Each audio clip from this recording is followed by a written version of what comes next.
Shivaya. Om Sahana Vavatu Sahanau Bhunaktu Sahaviryam Karavavahai Tejasvinavadhitamastu ma vidvishavahai. Om Shanti Shanti Shanti. Om Bhadram Karnebhi Shunuyam Devaha. Om Bhadram Karnebhi Shunuyam Devaha. Bhadram Pashyema Akshabhiryajatraha. Bhadram Pashyema Akshabhiryajatraha. Sthirairangaistushtvagum sastanubhi. Sthirairangaistushtvagum sastanubhi. Vyashema devahitan yadayuhu. Vyashema devahitan yadayuhu. Swastina Indro Vriddhishravaha. Swastina Indro Vriddhishravaha. Swastina Pusha Vishvavedaha. Swastina Pusha Vishvavedaha. Swastina Starksho Arishtanemihi. Swastino Arishtanemihi. Swastino Brihaspatir Dadhatu. Swastino Brihaspatir Dadhatu. Om Shanti Shanti Shanti.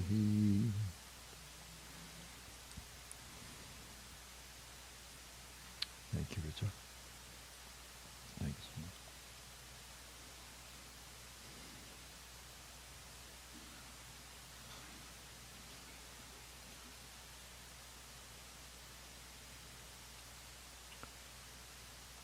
So if you recall, we began this course of study with a statement which is the nature of Advaita Vedanta study. This is what is called, what is Advaita Vedanta. And if you recall, we made a statement that the Advaita Vedanta study consists of the fact that my concluding that I am a limited human being is a mistake. It's a complete mistake. Complete meaning in the sense that there is nothing else other than a mistake. Nothing needs to be done other than to correct the mistake. And the only way to correct the mistake is to understand what is the mistake. How come this is the way I am taking it? Where is the mistake? What mistake am I making? So this is the only way to correct the mistake, which comes from vichara, from thinking. And vichara, which is consistent with the way the teaching provides vichara, not independent vichara. We should be done with the independent vichara because it hasn't brought us anywhere. This is what is called shushka tarka in the parlance of Vedanta. Shushka tarka means dry logic. Like, for example, very simple. They'll say, there is no God because we don't see God. So on the surface it looks very reasonable. If you don't see God, then there cannot be God. But this is tushush tarka. This is childish logic. So what needs to be done is to do vichara consistent with what the teaching is saying. Now, you may not completely understand it yet. Just like we said, the E is equal to MC square is not something that a high schooler can understand. It takes a lot of study. That is okay. But at least you should see what is being said. To see what is being said is called Shravanam. So the stages of understanding, of correcting my mistake of what I am doing, is considered to be in 3 stages. As you know all this, I'm just revising it for you. One is,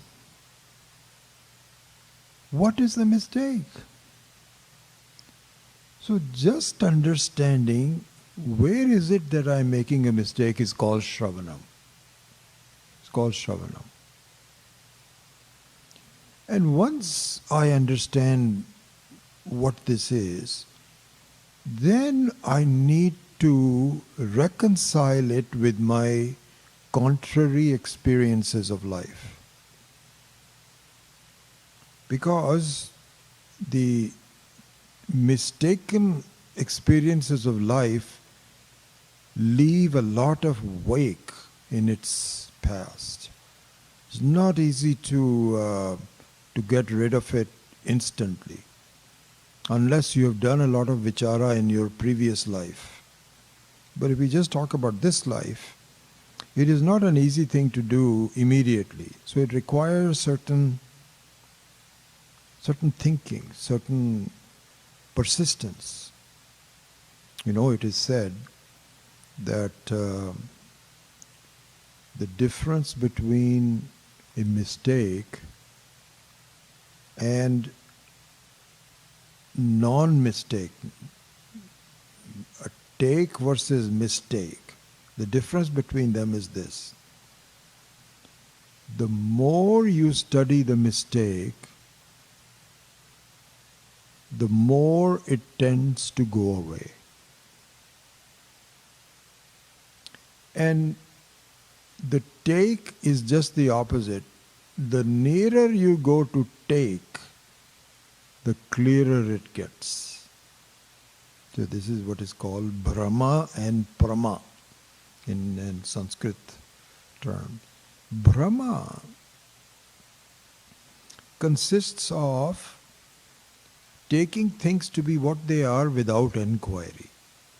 You just don't look into it, you just take it for what it is. And you suffer because of whatever the consequences of the Brahma are. And that means that you haven't come close to it, you haven't investigated it. Prama, on the other hand, is just the opposite. From a distance, it doesn't look like it's anything substantial, anything real. But the more you look into it, it becomes palpable, really visible to you. So this is the process of mananam. So the mananam consists of having the 2 viewpoints. One is what is called Shravanam, which is, what is my mistake? I don't understand. What mistake am I making? That is called Shravanam. And Mananam is to reconcile what is being told to be my mistake and what I take my experiences to be, which are really a mistake. And then seeing how do the 2 come together. In fact, there is a verse here which we won't get to today, but I want to just let you know. So you can refer to it later.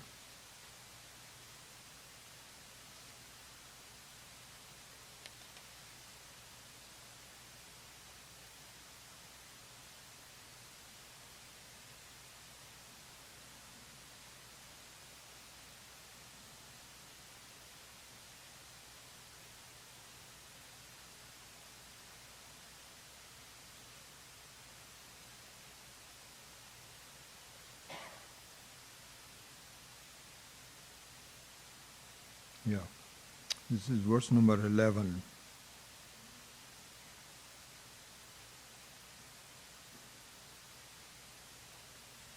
So the verse 11 refers to this phenomena of mananam, where you work on reconciling Brahma and Prama. The mistake versus the take. It goes, Atmanam Aranim Kritva Prananam Cha Uttariyam Jnana Nimarthana Abhyasat Pasham Dahati Panditaha. So there is in the old days, even today that is done, in the old days, the way they create Agni is not through, your matchbox, but you have two wooden pieces that have a groove in them. And the two wooden pieces have a rod in the middle. And so the wooden pieces are fixed. It's called Aranim Kritva. So you'll see all of this when you read this. And then there is a action of this rod being turned back and forth very quickly. And this is done so basically rubbing two pieces of wood together to create fire. So this is exactly what is needed to be done. The two pieces are take and mistake. Brahma and Prama. Brahma and Brahma mean same sequence. And really working on them. How is that possible?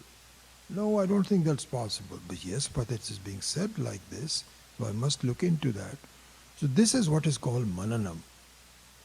And finally we have Nididhyasanam, which you have pretty much understood what the whole thing is, but just because of habit, you still make mistakes.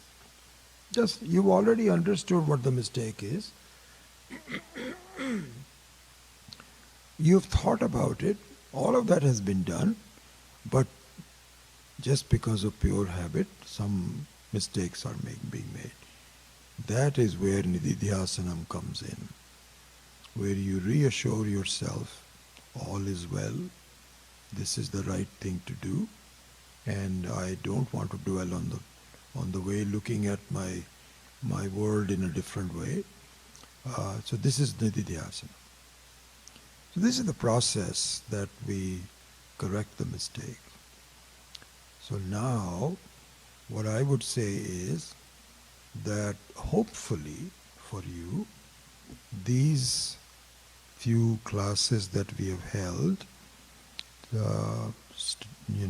with today's class, will hopefully give you a good idea of Shravanam. This is the process of where is the mistake made, how to correct the mistake. This is the process of Shravanam. And what I would suggest is that you revise it, look at your notes again, possibly see the videotape, read the book. Really, very, taking notes, correlating it to what you might have seen in the class. When you completely doing it, you have taken a good pass at Shravanam. Mananam hasn't taken place yet. That will come later. But at least the Shravanam should be done. So in the Shravanam, we pointed out that the Shravanam itself is in... The Shravanam means the explanation of where the mistake is being made is done in 3 stages. We've already started doing that and will now complete it in this class. 3 stages. The first stage is that you, the person, the actor, and your experiences, which are in the form of roles, are all mixed up together. Are all mixed. You are the world and the world is you. You are the world means you whatever ideas you have, sadness, hopefulness, frustration, everything, all the experiences is you. I am frustrated. I am happy. I am relieved. I am sad. All those kinds of things is you. You don't, it's not say somebody else, it is me. And so you are in the world and the world is in you. It's all one mixed up thing. This is the normal life for everybody. This is how we all start. Stage one. And so both in terms of what the mistake is and how to correct it, both ways. So the mistake is that it's all mixed up. You cannot separate one from the other. You don't look upon yourself as something separate from your experiences. Whatever your experiences means the reflection of the world. And so whatever the experiences are, you just take them to be yourself.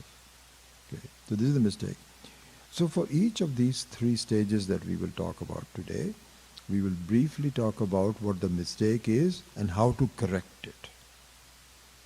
So I would say that in this first stage of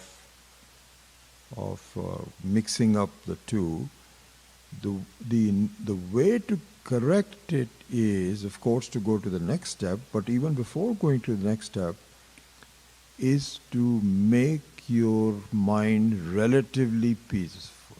Relatively. There's no absolute peace at this point. Relatively peaceful. And so in that sense, the beginning of our nididhyasanams that we did, examine your sense of touch, examine your body, examine the breath, like all that we did. This is what is called the preparation for meditation, is a good start to get rid of this mixing up. At least you quieten your mind down.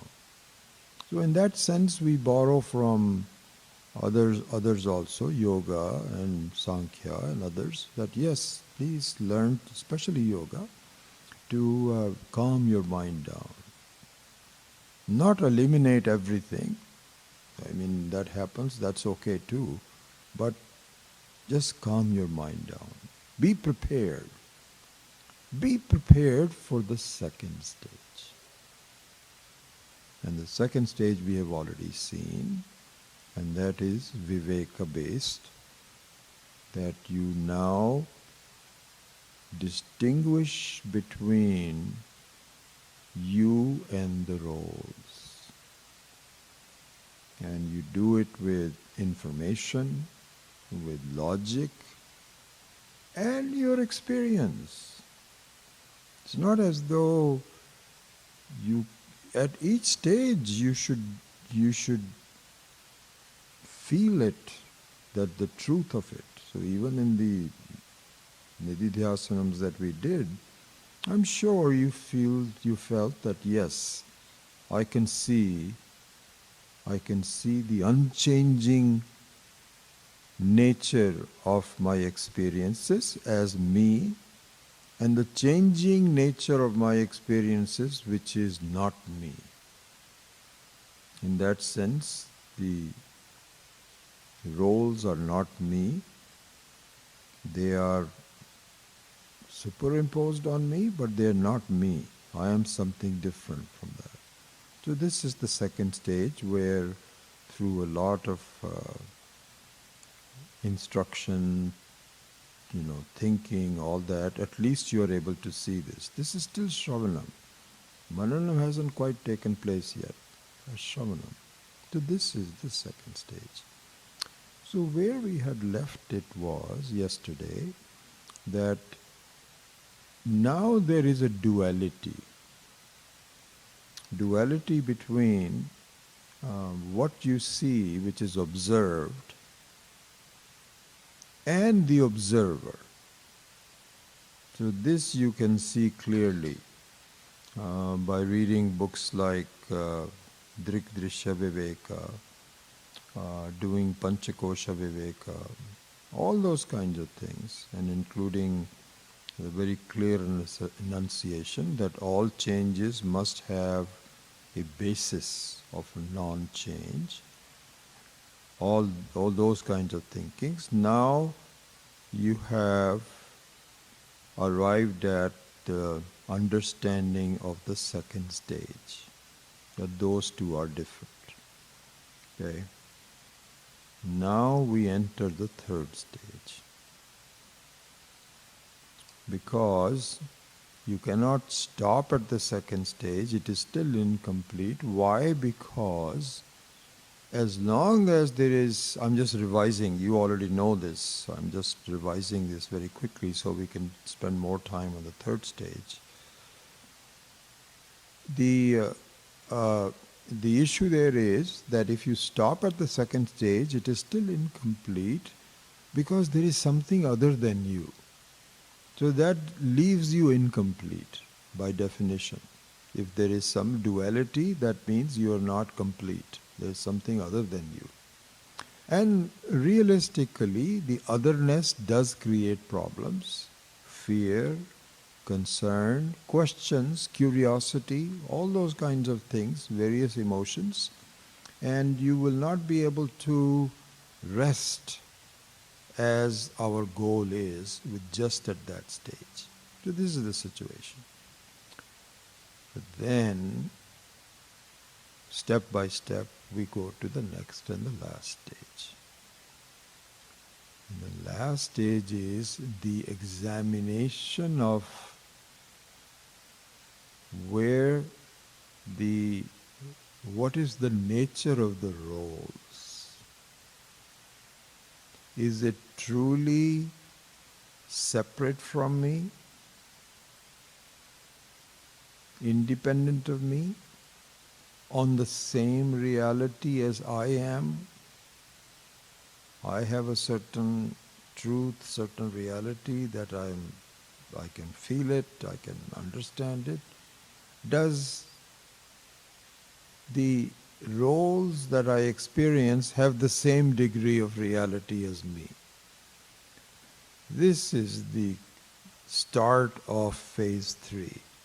And if we proceed along the lines of thinking of this third stage, what is called Mimamsa, we find no. There's something funny going on. The first part of the funny thing is, which is where we ended yesterday, is that you notice that this is all Shravanam, all new information that you have to ponder over. Where we left yesterday was, it's a funny thing going on. You find that your experiences require you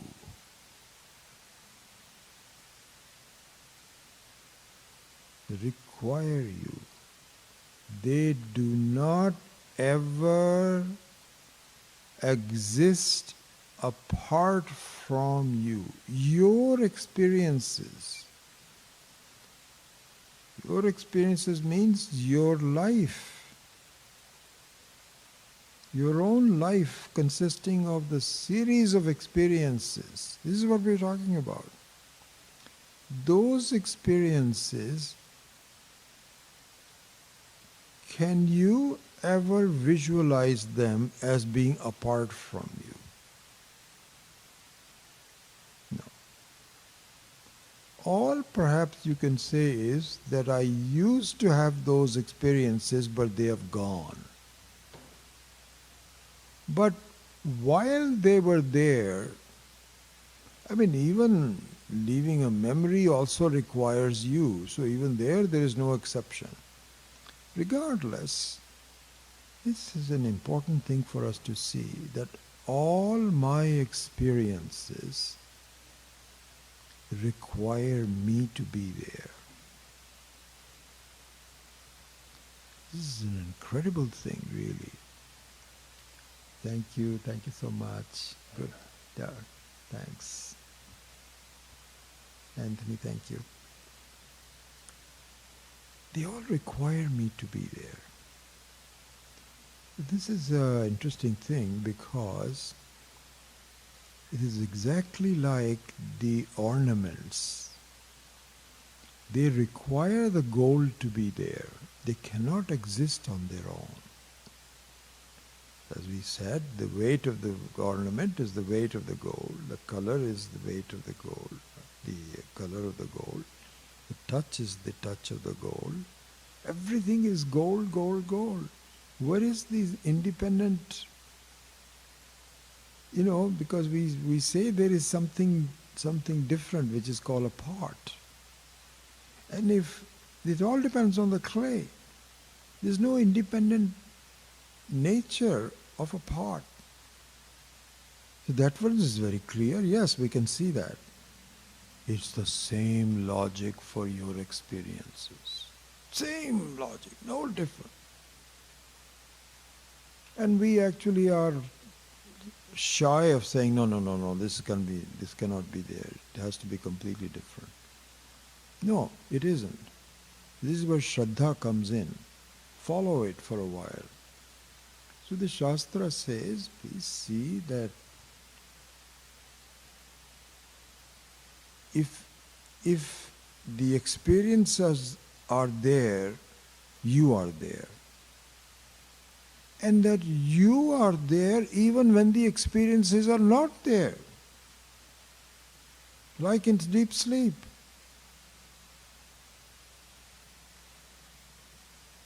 So very clear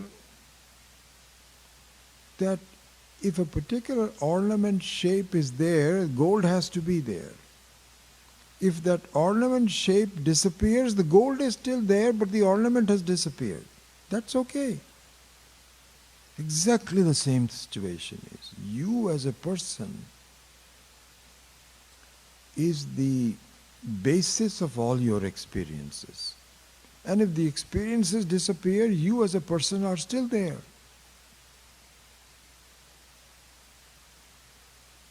And in fact, you don't have to resort to deep sleep to do that. You take any one experience in the waking world, when that experience goes,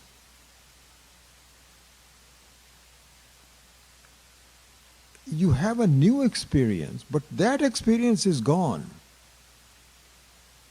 See, that experience is gone. That means you are still there. And possibly there might be a delay before you go to the next experience. And usually is. You see, you look at the table, that's a table experience. And then you are thinking of something else. Nothing, just your own thinking. Then you're looking at the wall. You have a wall experience. So this is also a good example where the table experience is there, you are there. And the table experience goes, you are still there. So this one is what we have to, this is the direction we have to travel. In effect, all the experiences that you have are really nothing but your own self. It is not separate from you, as it appears to be. We don't think about myself to be there as part of the experience. We only focus on the observed, the experienced. This is what we are saying. We're just busy talking to people, doing this, that, or the other. And we don't even think about the observer, which is the necessary ingredient in all experiences. That one we just take it for granted. We shouldn't take it for granted. There's something very beautiful about that. So this is the next stage that we saw. Then, as we ended the last class with the doubt, so a person says, okay, I can see that. This is all Shravanam. I can see that. This is okay. But now I have a new doubt, and the new doubt is that the example of the gold and the ornaments doesn't apply to me, because in the case of gold and ornaments, I can see the goldness going into the ornament. The ornament is shining just like the gold. So there is a complete similarity between the gold ornaments and gold. But in our case, that is not the case, because you say that the Atma is formless, attributeless, and the experiences are with attributes. This changes colors, shapes, smells. So that cannot be. That cannot be. This is where we now, I promise to you that again we will do a Shravanam. I don't promise that you will all say, okay, that's it. Maybe that will happen, that will be nice. But at least you will understand what the Shravanam is saying. Okay? So what happens is, in this case, that you, the person, has three aspects. The person, you, Atma, has three aspects. They are not separate from each other. They are all mixed in the same thing, but viewed from certain angles that look like there are three aspects. What are the three aspects? You know by now, but important to see in this context. One is you are. You are. Unnecessary to be proven, but you are. You're never not there. You are. And this is incontrovertible. No, what is it called? I forget the word. You cannot negate it. Innegated, non-negatable. That you are is non-negatable. Totally non-negatable. Cannot violate it. Impossible to violate.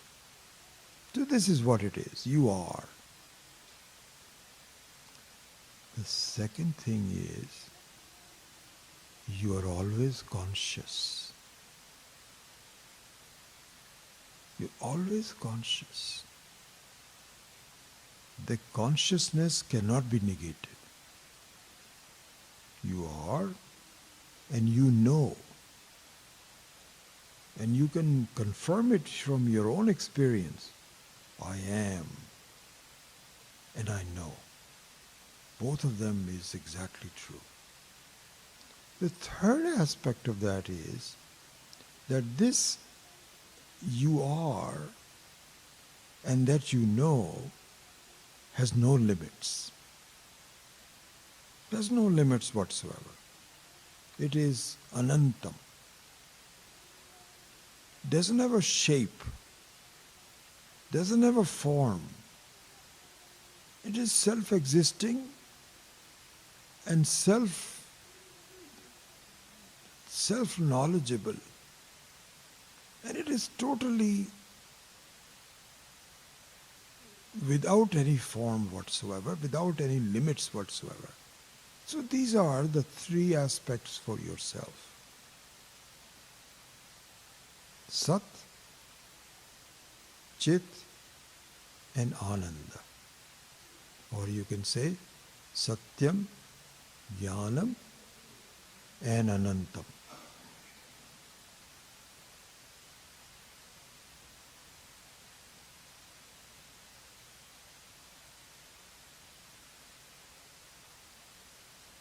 Okay? So this is you.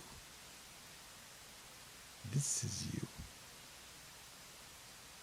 Okay. Now, what happens is, when you see something,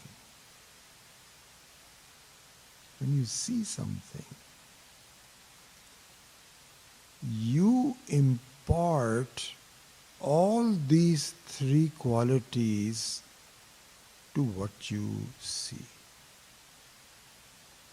What are the three qualities? Isness, and presence in the form of consciousness. So now you have your isness, your sat, which gets reflected into pieces, different pieces. And when you reflect that into the various pieces, like a reflection in a mirror, it gets cut up into pieces, into segments. So you're looking at things have your isness in them. So when you're looking at something, let's say you're looking at a chair.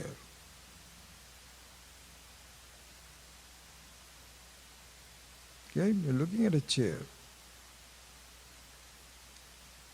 So you feel that the chair is, and the chair is shining. Right? The chair is, and the chair is shining. So now the mistake we make is that the chair has its own sat. This is how it appears. That the chair is, and it is shining apart from you. So you have a sat as a human being, and the chair has a sat apart from you. This is the mistake. So what happens is, the chair has a form of your sat. Your sat. The sat always remains with you. It never goes away. But the chair borrows it from you. Exactly like this is what happens in the reflection in a mirror. The mirror also has the form, your reflection in the mirror has some specifics. But the existence of your reflection is not independent of you. You are the real person, and everything, all your reflections are a false representation of you. Exactly the same thing happens here. When you look at a chair and you say the chair is, you don't realize that really speaking, it is my truth being superimposed on the chair. And the chair's form borrows your existence and becomes like an independent existence of the chair. This is the trick. And the same thing happens with consciousness, chit. So your light, the light that you have, is yours.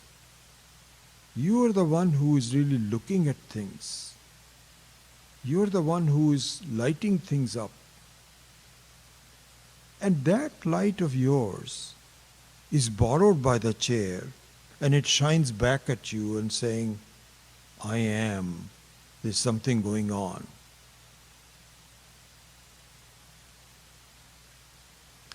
And the same thing is true for your ananda. Same thing. Sat, Chit and Ananda. So your joy, which is really your own joy, which is not yet completely understood, but it is yours, is the one that gets reflected in different things. And it looks like something is giving me happiness. In fact, it is your own.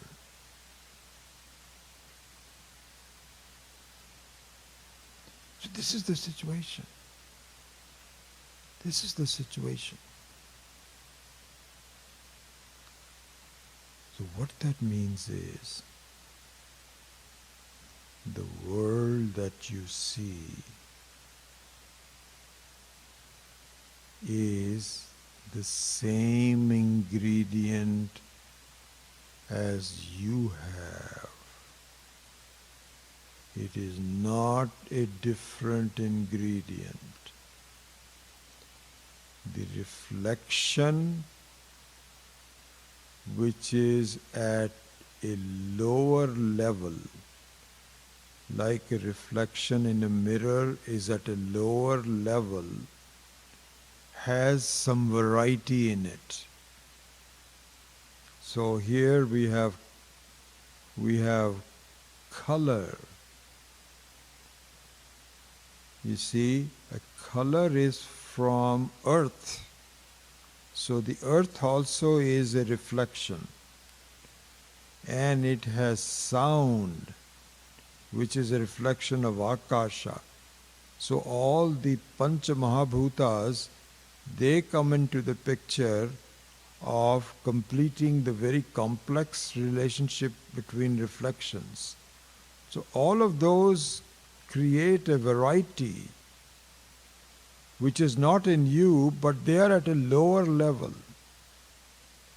Kind of like, if you were to look at it in an example, if you are in a gym with multiple mirrors, and now you have multiple of you at various places, but that is at a lower level of reality than what you are standing in front of the mirror in the gym. The essence of this is that it is not true to say that this example of the clay and pot does not apply, because in clay and pot, both the name and form and the material from which they are made out of the same substance. Whereas in our case, it looks like I'm just a passive watcher of things, and the outside world shines independently. This is the way it appears. The teaching says, reflect upon the fact that this independent things shining apart from you also borrow the three ingredients from you alone. Sat, Chit and Ananda. But in the process of borrowing it, they make it into small pieces, like multiple mirrors. The multiplicity comes. But if you really boil it down and put those two factors together, what are the two factors? One factor is, now we can complete this picture. One factor is they don't have any independent existence. The world does not have any independent existence. Like a pot does not have any independent existence apart from clay. This is factor number one. And factor number two is that upon examination you find that the basic ingredients of the world are your basic ingredients alone. What are those? Sat, Chit and Ananda. So in fact, the conclusion of this whole teaching is you are in fact complete. The observer and the observed both are supported by you, the Atma. Both are really nothing but the Atma alone. So Atma is a complete Brahman, and the world is not separate from it. So what happens is that you have two factors coming together. One is the reality, and the other one is the reflection of the reality at a lower level. This is what needs to be thought about. This completes our Shravanam. This is the Shravanam. This is the direction we have to think about. We don't accept it right away. It's very, this is very, very clear to us that this is a problem. We have to think about it. But the fact of the matter is, eventually, there is no basic difference between observed and observer. First stage is they are all mixed up together. Second stage is that there is an viveka done between the observer and the observed being different. And the third stage is that the observed is in fact a reflection of the observer at a lower level. This is the premise of Advaita Vedanta. And our mananam, our examination should keep these three things clearly in front of us as we begin to analyze a sense of completeness. Where we go wrong, where we make a mistake, is based on these three steps, three stages of understanding. So this is what is called Ekam Advitiyam. Ekam Advitiyam. So as we had mentioned that this is all Vedic mathematics, funny mathematics, but the real mathematics. Why? Because the Ekam is infinite. It is Purnam. It is Purnam. Infinite.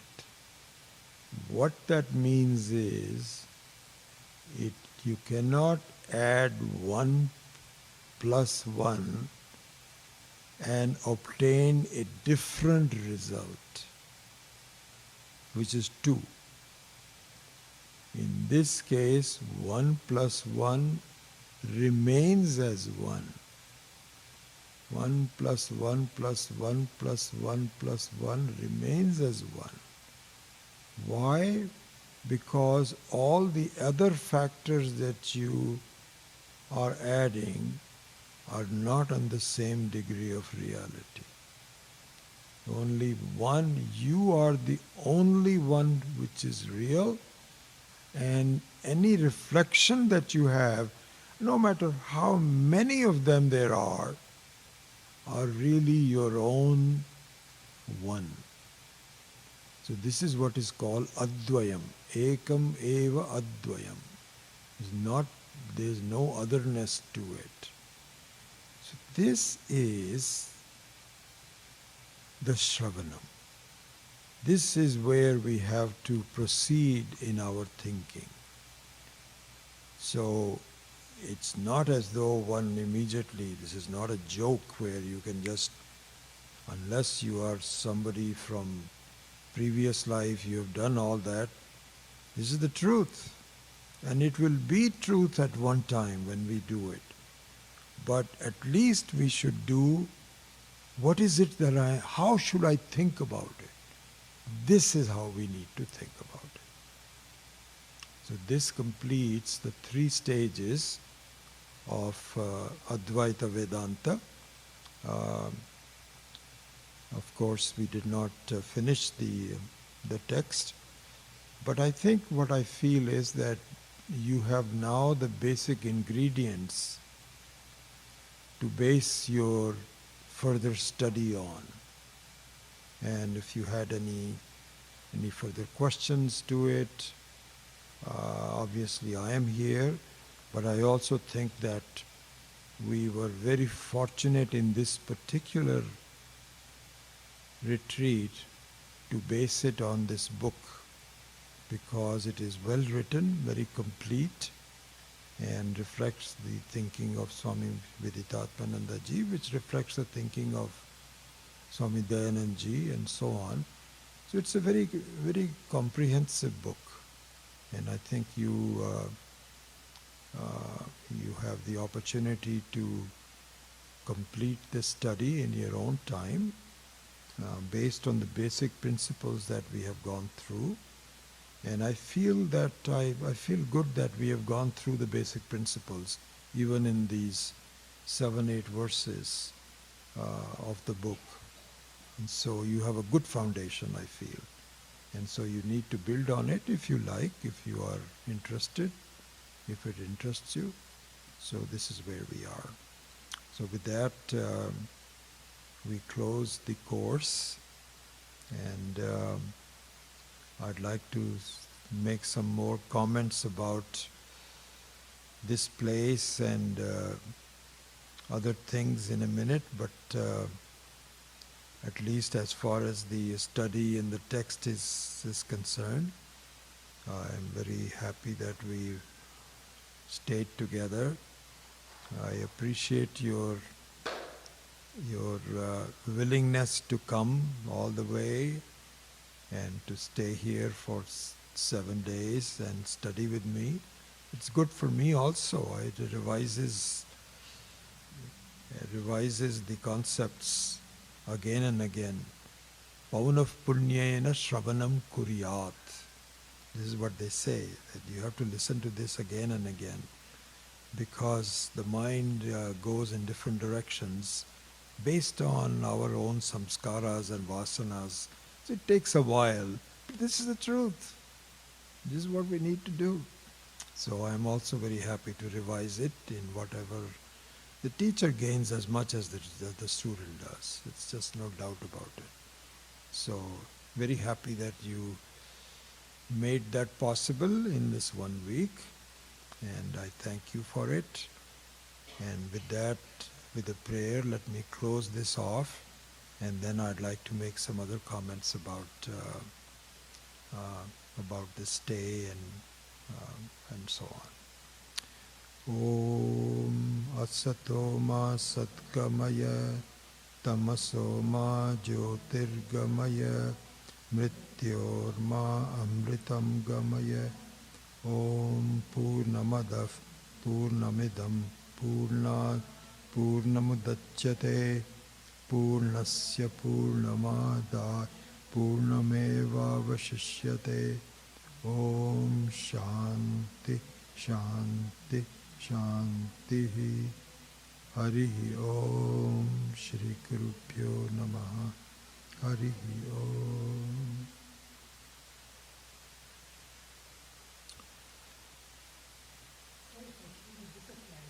Okay. Many students' experiences are there, you are there, and experiences are not there, you are still there.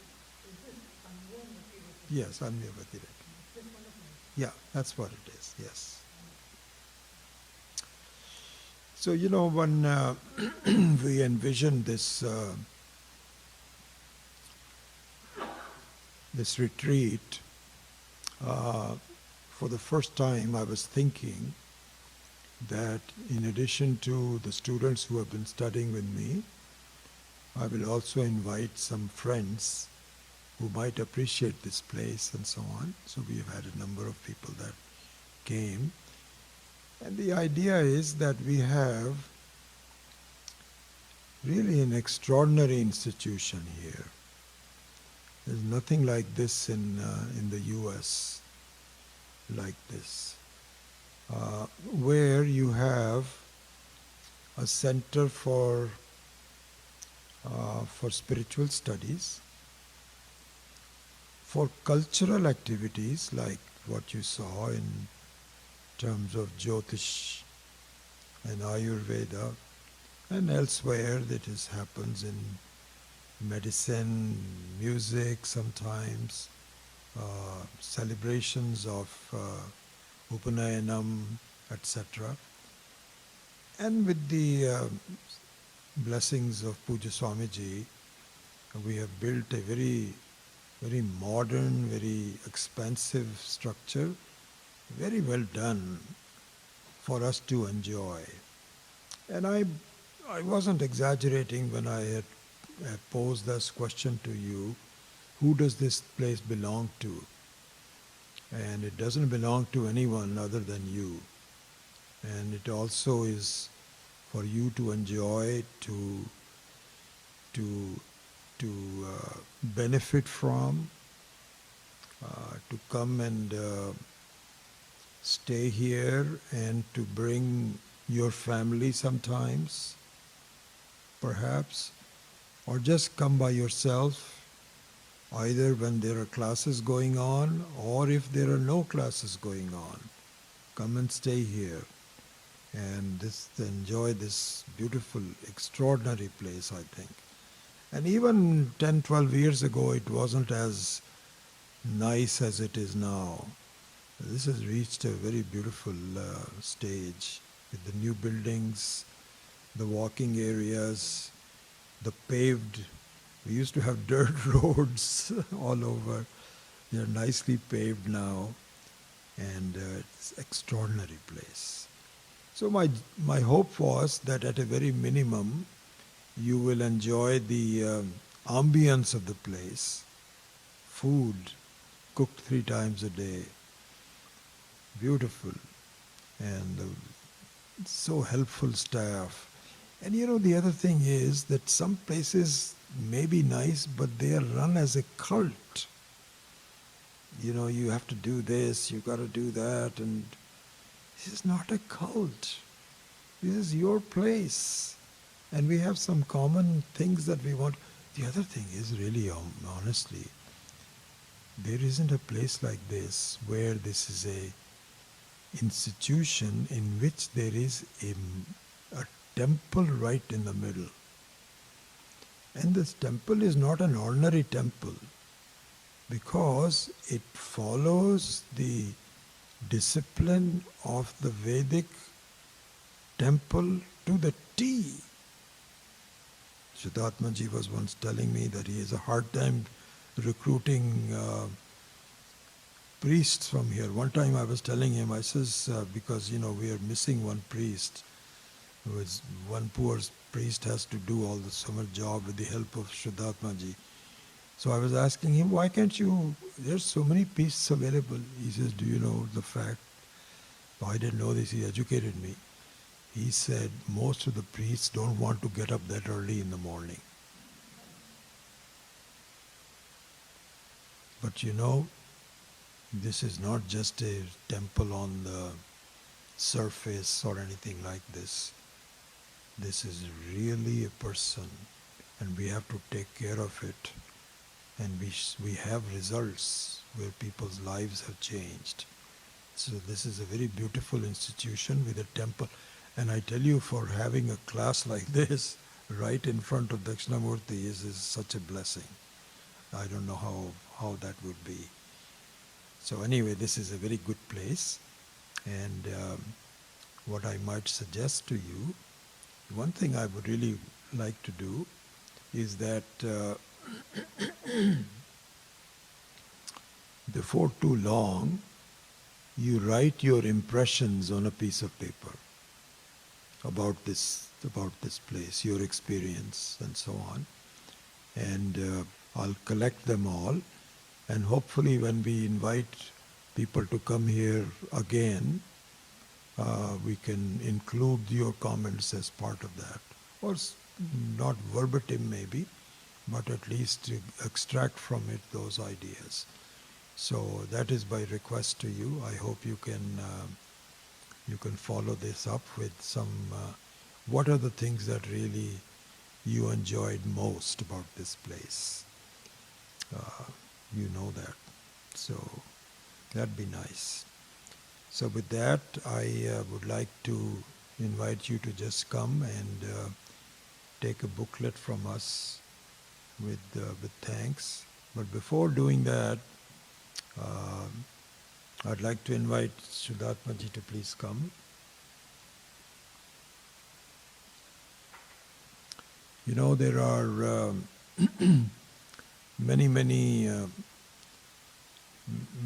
factors for why this institution is running so well. And I think one of the most important ones is this person standing next to us, Shuddhatma Chaitanya. Just an amazing person, both in terms of his leadership and organizational ability, because let's say running an ashram is not an easy job. It may look like it, but there's a lot of different people involved, we have so many people that come here and so on. So his leadership and his organizational ability is one thing. But the other thing that takes a while to appreciate, and maybe you can do that right away, but it's taken us a long while to observe him, he always stays so calm and collected, never gets ruffled. I've never seen him raise his voice. And we have seen situations, you're lucky